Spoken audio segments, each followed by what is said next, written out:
정치 이슈를 좀 파헤쳐드리겠습니다. 조차가 파헤친다. 한국정치학회 이사시죠. 조경근 교수, 부경대 정치학과 차재건 교수 함께하겠습니다. 어서 오십시오. 네, 안녕하십니까. 태풍 피해는 없으셨나요, 두 분? 예, 저는 뭐 조용히 아주 잤습니다. 생각보다는 뭐 저는 많이 못 느꼈습니다. 바람 소리에 잠을 좀 못 이루긴 했습니다. 네. 예, 예. 근데 요즘은 이중창이 워낙 잘 되니까 바람 소리를 잘 안 들리죠. 예, 진짜 저희 집은 또 좋은 창 1층이라서. 다른 게 아니라 뭐 첫 번째 질문 자체가 초강력 태풍에 대한 대통령실의 대응입니다.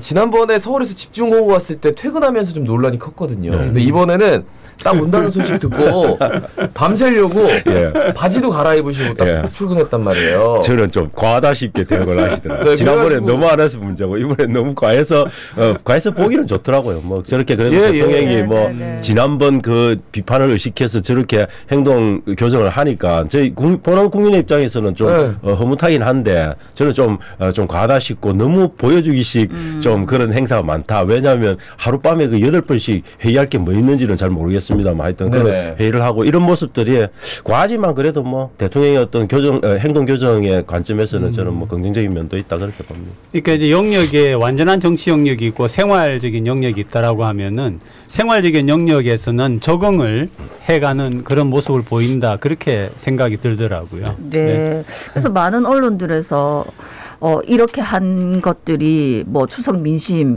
반영이 되면서 지지율이 높아질 것인가 이렇게 하는데 저는 개인적으로 그게 사실 이게 뉴스인가 싶기도 하고. 저는 대통령이 근데 그렇게 행동 교정을 해서 국민들이 비판의 목소리에 따라서 자기 좀 행동을 바꾸겠다 이런 거는 보여주는 건 되게 좋은데 언론이 그거를 이렇게 보도하는 거는 너무 좀 유치하게 보도를 하는 거예요. 근데 뭐 이 대통령의 눈에 뭐 다크서클이 내려왔다, 뭐 바지를 뭘로 갈아입었다 이런 방식으로 자꾸 홍보를 하기 시작하면 오히려 대통령이 갖고 있는 그 진정성들을 자꾸 의심받게 만듭니다. 저는 그래서 언론이 조금 고민을 좀 해봐야 된다. 근데 대통령의 면을 살려주는 또 다른 방식들이 있을 건데 왜 그렇게 국민들이 바보가 아니잖아요. 그렇게 유치한 방식으로 왜 대통령을 띄워주려고 하는지 저는 좀 이해하기 어렵다. 저는 그런 생각이 들었어요. 그 여론 그러니까 시민들이 가지고 있는 안목과 언론의 그런 것들이 좀 역전 상태가 아닌가.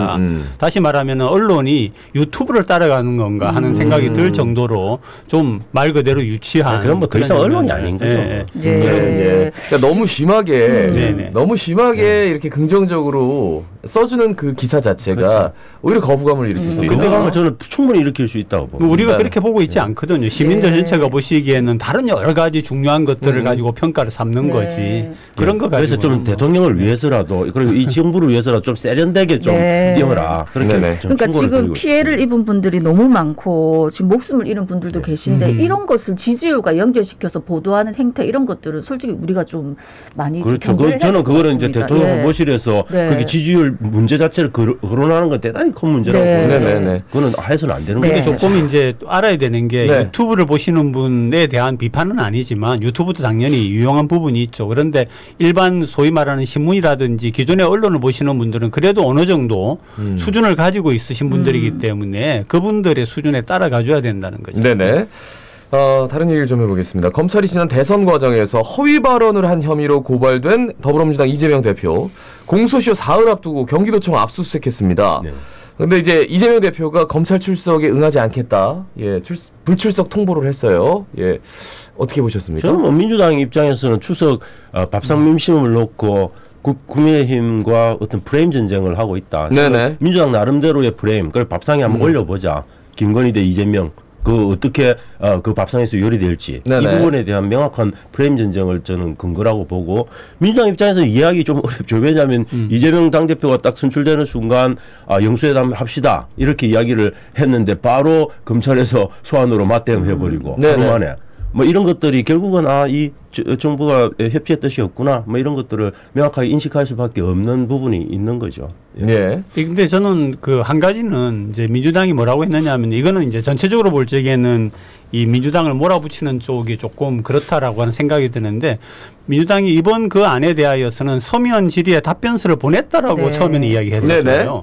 근데 이제 막상 나오라고 하고 보니까 이제 보냈다라고 얘기하는 거는 제가 뭘 잘못 들은 건지 그 전에 보냈다는 거 3개 중에서 이거를 찍어서 이야기를 했던 건데 보냈는데 왜 부르느냐 이렇게 얘기하는데 그 전에 이미 그 전에 보내는 절차들은 그 전에 한 걸로 제가 보기에는 보여지는데 문제는 이제 모든 답변에 다 충실히 답변했느냐 이 부분은 조금 검토할 필요가 있는데 민주당 입장에서는 서면 근데 검찰에서 이야기하는 게 서면 조사에 불응했다. 그러니까 오라라고 이야기하니까 우리 서면 조사서 냈다. 이렇게 이야기하는 거는 저는 논리적인 대응으로는 뭐 무난하지 않나. 전 사실 이렇게 디테일하게까지 많은 분들은 생각을 못 하시고 이게 이제 시작될 때 국회에서 핸드폰으로 이렇게 딱 보다가 전쟁입니다. 요 단어가 굉장히 인상적이었거든요. 그거는 그 전문가들 얘기를 들어보니까 요즘은 그거를 보지 못하게 하는 그런 안전 필름이 있다고 하더라고요. 그러니까 그런 거를 생각을 하고 했을 때는 보여줬다라고. 저는 명백히 근데 체이따봉하고 똑같은 겁니다. 명백하게 전쟁이라고 하는 이 전쟁이라고 하는 거 프레임이거든요. 결국은 여당은 야당에 대한 탄압의 프레임으로 오고 있다. 이걸 명확하게 민주당은 보여주고 그걸 갖고 추석 민심에 한번 싸워보겠다는 저는 그 프레임을 명확하게 좀 했다. 그렇게 봅니다. 민주당이 특검을 제안을 했기 때문에 제안했을 뿐만 아니라 아마 지금 발의를 했죠. 그래서 그랬기 때문에 이제 그 전쟁이 추석 이후에는 본격화되겠죠. 근데 이제 특검법 통과될 가능성이 있는 겁니까? 특검법은 저는 좀 상징적인 의미가 강하다고 봅니다. 이것 통과시키려면 결국 법사위 문턱을 넘었어야 되는데 법사위가 18명인데 그중에 5분의 3까지 패스트트랙 튀우려면 지정하려면 5분의 3 넘어야 되는데 11명입니다. 그런데 10명 민주당 의원 가지고 하기는 좀 쉽지 않죠. 그러면은 결국은 시대전환의 그 조정식 의원입니까? 그분이 아마 협조를 해야 되는데 그분 사실 뭐 어떻게 할지 알 수 없는 입장이고 그래서 저는 국민 여론에 어떻게 가느냐에 따라서 좀 달라질 수 있지만 그렇게 띄운다고 한들 또 그 특검법이 그대로 가기는 어렵다. 그리고 특검의 법도 이제 근데 상설특검법을 그냥 탈 거냐 아니면 별도의 특검법을 만들 거냐 이런 것들에 대한 당내의 어떤 저는 그런 뭡니까 이 의견도 조율이 아직 안 된 상태고 조정식 의원은 아닌 것 같아요. 국민들이 보시기에는 하여튼 답답한 게 두 분이 이제 전화를 해가지고 민생에 합의를 했다라고 하면서도 끊임없는 정치적인 전쟁을 정쟁을 하고 있으니까 사실 추석 민심이 저는 어느 한쪽에 편을 들기보다는 싸잡아서 좀 욕을 하지 싶습니다. 오히려 아예 얘기를 안 하지 않을까. 얘기를 꺼내는 순간 정말 큰 소리 날 것 같으니까. 밥상 없죠. 서로. 왜냐면 워낙 극단적으로 지금 시작됐거든요. 근데 뭐 일정하게 민심은 제가 볼 때는 민심의 상당 부분은 좀 윤석열 대통령에 대한 비판적인 부분들이 이번 추석 민심에는 좀 많지 않을까. 여당 얘기 좀 해보겠습니다. 국민의힘 비상대책위를 전면 재구성하는데 어제죠. 이제 주호영 전 비대위원장이 나 직을 맡지 않겠다. 그러니까 비대위원장을 그냥 다시 또 맡는 거로 약간 거의 그렇게 갔는데 그분도 자존심이 있으신 분인데 다시 받으면 바보죠. 뭐. 맡기로 안 하면서 이제 주호영 회기가 아니다. 그럼 누가 맡을까요? 지금 박주선 거의 박주선 의원이 맡는 걸로 거의 그 가닥을 잡혀가는데 이제 최종적으로 제가 볼 때는 뭐 나경원 의원도 고민되고 있고 김병준 전 비대위원장 같은 분들도 좀 이야기가 되고 있고 뭐 또 홍문표 의원 같은 경우는 나이도 많고 좀 이런 비중도 있고 하기 때문에 뭐 이야기되고 있는데 저는 그 세 분보다는 박주선 아마 카드가 제일 무난하지 않을까 그런 생각은 합니다. 어떻게 보세요? 네, 마찬가지죠. 세 사람이 거명이 되고 있는데 언론에 딱 이름이 나오는 분은 박주선 의원이 나오고 있기 때문에 아마도 가장 유력하다라고 하는 건데 중요한 거는 그 모든 것들을 지금 회피하고 있는 국회의원들이 많지 않습니까? 의장직도 내려놓고 하는 걸 보면은 뭔가 이런 그 흐름 자체가 나중에 역사가 평가할 때 이걸 두고서 역사를 이야기하기에는 너무 거창하지만은 뭔가 좀 옹색하고 어색하고 옳지 않다라고 하는 판단이 있기 때문에 피해가는 거죠. 근데 새 비대위원장이 이름을 올리면 그분도 사실 부끄러 수치의 대상이 될 가능성이 있어요. 왜냐하면 바로 뭐 이준석 전 대표가 바로 다시 가처분 신청을 해버리면 바보 되는 거죠. 누가 그 이름을 올리고 싶지는 않을 것 같아요, 제 생각. 아니 이제 이런 자기 당 안에 일을 이렇게 사법적으로 이렇게 계속 처리하는 게 그동안 있었습니까? 아니요, 정치의 사법화 문제는 뭐 여전히 거론되고 있고 어떤 하나의 한국 정치 최근의 경향입니다. 그게 이제 갈등이 조정이 안 되니까 결국 정치 문제를 사법화 시키는 건데 특히 당내 갈등 같은 건 사실 쉽게 조정이 되는데 이번 건 같은 경우는 정말 이 공천권을 긴 사활을 싸움이라 보니까 이게 해결이 전혀 안 되죠. 그럼 네. 결국은 뭐 사법적 판단을 바라는 방법으로 갈 수밖에 없지 않냐. 근데 가장 중요한 거는 우리 이제 들으시는 청취자분들도 아셔야 되는 게 가장 항상 우리가 어려울 때는 힘들고 복잡할 때는 기본으로 돌아가는 거 아닙니까? 네네. 국회의원들의 1차적인 의무 중에 하나가 법을 만드는 거거든요. 네. 그렇죠. 법을 만들고 법을 수정하고 법을 검토하는 건데 이 사람들이 법을 만드는 사람들이 법에 호소한다라고 하는 것 자체가 참 어느 도단이다라고 하는 생각이 드는 거죠. 네. 물론 그럴 수밖에 없는 거 사실은 되게 웃기는 거죠. 왜냐하면 사실 입법부가 최고의 권력기관에서 네. 봐야 되는데 그 권력기관이 사법부한테 네. 다시 판단을 받아야 되는 이 되게 아이러니한 상황이 계속 한국 정치에서 벌어지고 있는 겁니다. 네네.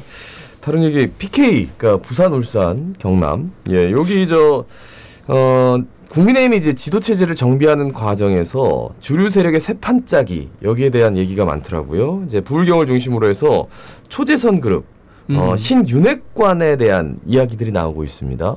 어떻게 보세요? 뭐 몇몇 의원들이 네네. 제가 볼 때는 비대위 만드는 과정에 뭐 연판장 돌리는데 박수영 의원은 아예 팔 걷어붙이고 나왔고 새 비대위 만드는 과정에서도 뭐 정동만 의원도 그렇게 팔 걷어붙이고 나오니까 맞아요. 당연히 저분들이 뭔가를 하려고 하는구나 하는 그런 의심의 눈초리를 봤는데 아직도 어떤 세력으로 저는 굳어졌다 그렇게 평가하기는 어렵고 지금은 거의 충성 경쟁 단계다. 그래서 낙점을 받기 위한 노력을 하고 있다. 그래서 아마 그분들이 윤심의 낙점을 받으면 저는 신윤핵관 그룹이 될지 모르겠죠. 그렇지만 아직은 저는 완벽한 하나의 세력으로 굳어진 그룹이라 보기는 저는 어렵다. 그중에 이제 통영고성 의원 같은 경우에는 저 거수 이렇게 표결하지 말고 박수 치자 이렇게 막 했다고 또 하더라고요. 예, 예. 그러니까 보면은, 그렇죠. 보면은 결국은 저는 2024년에 공천하고도 상관이 있다라고 생각이 들고요. 하여튼 뭐 좀 이렇게 보기에 좀 그렇습니다. 그러니까 예, 국민의힘 안에서 이제 지난번에 초선들에 대한 기대, 또 초선들이 활발한 움직임을 많이 보였다면, 근데 이번 초선들이 좀 너무 줄서기에만 급급하다 이런 비판들이 있더라고요. 근데 이제 그 초선들 사실 되게 불안하죠. 불안하죠. 근데 기본적으로 지금 국민의힘 같은 경우에는 DK라든지 BK 같은 데는 딱 안정적인 자리를 딱 잡고 있는 사람들이 많지 않습니까? 그거에 비하면 초선들은 어떻게 될지 알 수 없는 거죠. 다음 공천에서 공천 받을 수 있을지 없을지에 대한 명확한 그게 없으니까 사실 눈치 보기가 더 심해지는 그런 경향이 있고 그러니까 자기 소신대로 하기가 굉장히 저는 어려운 상황이다. 예, 그 선수가 높을수록 조직도 굉장히 지역에서 공고하고요. 그다음에 이제 표밭도 잘 관리가 되어 있는데 초선 같은 경우에는 상대적으로 약하기 때문에 가장 중요한 거는 내가 표가 많음으로 공천을 달라가 아니라 공천을 얻는 그 자체가 굉장히 중요한 거죠. 네. 그런 거 보면 이제 과연 유불리를 따지는 국회의원들 입장에서 예를 들어 이제 부산의 조경태 의원이나 하태경 의원은 굉장히 좀 비판적으로 지금 언어를 쏟아내고 있어요. 예. 왜냐하면 탄탄하거든요. 지역구 자체가 저는 탄탄하기 때문에 뭐 서병수 의원 같은 경우도 그렇지 않습니까? 탄탄하기 때문에. 저는 탄탄한데 그게 오히려 불안의 요소다 라고 봅니다. 왜냐하면 아무리 부산이고 BK 지역이지만은 그 지금 여당에서 6선 가기는 저는 쉽지 않을 거라고 봅니다. 6선의 공천을 받을 수 있을까? 아마 물갈이 대상으로 찍힐 가능성이 굉장히 높다. 그러면 당 안에서의 자기의 명확한 다른 입지들을 만들어내지 않으면 견디기 어려울 가능성도 있다. 그래서 아마 조경태 의원이 저는 저렇게 나서는 것들은 조경태라고 하는 이름 석자를 강화시키기 위해서 높이고 싶은 마음이 저는 컸기 때문이다 그렇게 봅니다. 그렇기 때문에 또 부산 지역 시당 위원장을 맡았겠죠. 여러 가지 이유가 아마 정치하시는 분들을 보면은 안에 어떤 자기만의 목적이 항상 들어있더라고요. 행동 자체에. 어떤 모든 행동이나 발언에 대해서. 자, 국회의원 비례대표를 권역별로 따로 개방형 명부로 선출하는 내용의 이제 선거법 개정안이 발의가 됐는데 이거 정말 옛날부터 있었던 권역별 비례대표. 이건 2015년에 중앙선관위가 내놓은 안을 저는 그때도 6개 권역으로 다 나눴었고요. 그때도 6개 권역으로 나눠서 이제 그 사실은 냉정하게 말하면 권역별 연동형 비례제라고 봐야 되는 거죠. 그렇게 하자는 거여서 저는 김두관 의원이 내놓은 그 발의된 법안은 거의 뭐 중앙선관위법을 그대로 카피한 거나 마찬가지다. 근데 이건 문제는 되기가 굉장히 쉽지 않다는 거예요. 되면 저는 굉장히 좋다고 봅니다. 한국 정치를 조금 성숙시킬 수 있고 왜냐하면 이게 문제가 같은 거거든요. 여기 지역도 보면은 민주당이 30몇 % 받긴 합니다. 그렇지만 의석은 거의 제로에 가깝게 가니까 이런 불비의 상황을 개선할 수 있는 방법은 저는 권역별 연동형 비례대표제 이거 외에는 없다 그렇게 봅니다. 그러니까 아마 들으시는 분들이 뭔가 하실 수가 있는데 이제 직접 투표로 선출하는 부분이 있고 비례대표가 있을 때 비례대표의 숫자를 숫자를 조금 늘리면서 과잉 대표된 부분, 그러니까 예를 들면 뭐 5.5 대 4.5로 되었는데 4.5이기 때문에 단 한 명의 선출된 사람도 없다라고 할 때 거기에 상응하는 거를 비례 쪽에서 이제 국회의원으로 해주는 네. 그런 저는 근데 이번 이제 이 발의법의 핵심은 그동안은 정당의 보스들이 그렇죠. 정당에서 누구 비례대표 찍는다 이러면 다 정해놓고 예. 지금은 국민들이 그래도 찍을 수 있다는 거죠. 네. 국민들이 그걸 선택할 수 있는 개방형 명부제로 간다는 건 저는 대단히 좀 우리나라 비례대표제야 좀 뭔가 새로운 필요하고 정말 예. 그런데 또 과연 이게 또 그 안에서 자기의 이익을 챙기기 때문에 큰 그렇죠. 정치의 발전으로 가지를 않는 거죠. 그러니까 최소한 좀 지역에서 아는 인물들이 그렇죠. 뭔가 우리를 대표할 수 있다라는 좋은 점도 있지만 전국적으로 유명세를 탄 사람들이 갑자기 뜬금없이 나는 부산의 아들입니다. 이렇게 하면 나올까 봐. 그렇게도 나올 수 있어요. 이렇게 되면. 그죠? 네. 다음은 이제 시위회 얘기해 보겠습니다. 9대 부산시의회 출범 이후에 처음으로 진행된 이제 부산시 교육청 예산안 심사가 진행이 됐는데 어떤 평가해 주시겠습니까? 뭐 일단은 저는 첫 회의이기 때문에 굉장히 예산안 심사 과정에서 국민의힘이 독점하고 있는 의회가 뭔가 다른 모습들을 보여주고 왜냐하면 이미 민주당 의회가 그동안 했던 많은 비판받았던 부분들이 있기 때문에 그걸 의식해서 저는 굉장히 좀 공격적인 스탠스를 취하려고 노력을 한 부분은 좀 드러난다. 저는 그렇게 평가는 해주고 일단 싶습니다. 네, 맞습니다. 보면은 이제 굉장히 꼼꼼하게 심사도 했고 많이 이렇게 깎는 부분도 있고 그래서 일단 여러 가지 뭐 시민들의 눈치를 많이 안 봤겠습니까? 그리고 또 이제 그 전에 있었던 시의회와의 차별성도 강조를 했고 그런 것들이 이번에 나타난 거죠. 박형준 시장 얘기를 좀 해보겠습니다. 일단 두 가지가 있는데 하나는 BTS 공연 자체를 원래 옛날 한국유리 뷰지에서 기장에서 하려고 하다가 이런 안전상의 문제에 대한 비판 여론이 높으니까 바꿨어요. 아시아드 주경기장으로. 그리고 이제 가장 좀 보였던 게 바로 그저께죠. 9월 5일 BI 그 참석차 유치 계획서 내려고 프랑스 파리 가려고 하다가 안 갔죠. 인천에서 돌렸어요. 어떻게 보셨습니까? 저는 뭐 돌리는 건 당연히 돌려서 지금 이런 상황에서 간다는 것 자체가 사실은 좀 굉장히 욕을 먹었을 거죠. 거예요. 잘 판단한 거다라고 생각을 그 부분은 판단은 뭐 잘한 거다. 제가 이제 방송국 오면서 이제 광안리 바닷가를 지나왔는데 광안리 바닷가 아스팔트 위에 모래가 지금도 안 치워져 있더라고요. 얼마나 심각했느냐라고 하는 걸 보여주고 부산은 그래도 좀 나았는데 포항이나 울산 같은 경우에는 엉망이잖아요. 이런 상황에서 시장이 아무리 엑스포가 중요하다 해도 안 가기를 잘했다는 거죠. 저는 요즘 좀 박 시장님이 일단 재선이 됐잖아요. 재선이 됐는데 되고 나서부터 약간 조금 좀 뭔가 흐려졌다. 어디 있는지 존재감을 찾기가 좀 굉장히 좀 어렵다. 이런 느낌이 좀 듭니다. 그래서 저는 뭐 이번에 이제 이런 과정에서도 그런 존재감을 드러내기 위해서 방송에도 나와서 그 존재감을 드러내기 위해서 프랑스 파리로 출구를 해버린다. 이것도 좀 근데 그런 상황 근데 갈 수는 있죠. 시장이 충분히 가서 저는 그런 마케팅도 할 수 있고 한데 문제는 가는 시점을 선택하는 방식 이런 것들에 전혀 정무적인 좀 저는 그 판단력이 사실 9월 7일이 제출을 해야 되는 날이기 때문에 뭐 비행기표를 굉장히 일찌감치 끊어놨고 잘 모르시겠지만 그 뉴스는 있었거든요. 근데 인천에서 그냥 안 가고 돌아왔다. 요게 굉장히 정치. 근데 아마 지난번 홍수 때 있지 않았습니까, 그죠? 네네.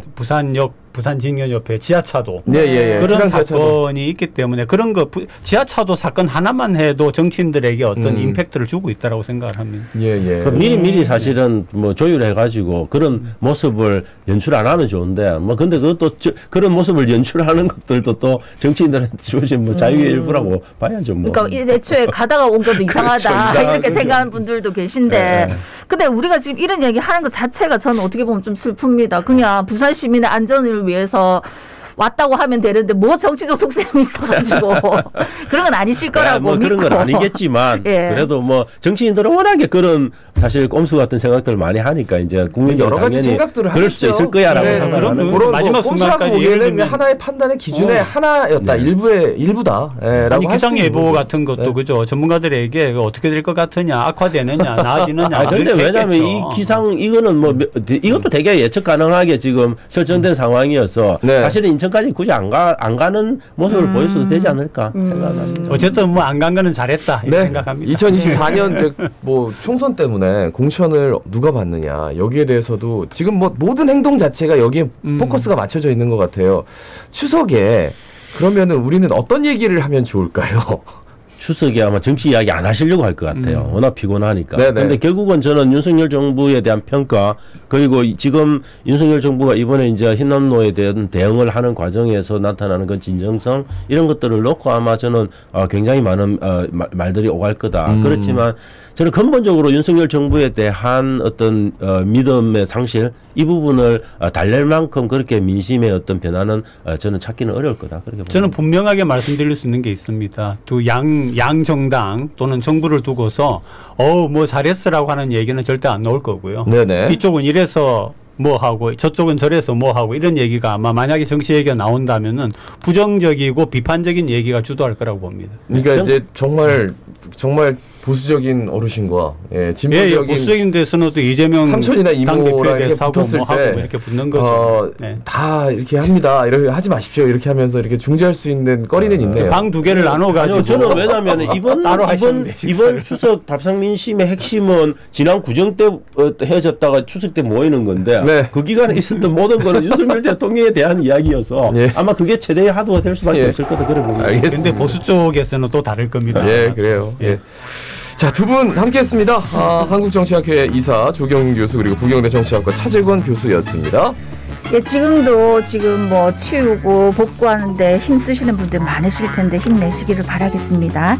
자갈치 아줌마 17,972회 박성원이었습니다. 아나운서 김동현이었습니다. 오늘도 힘차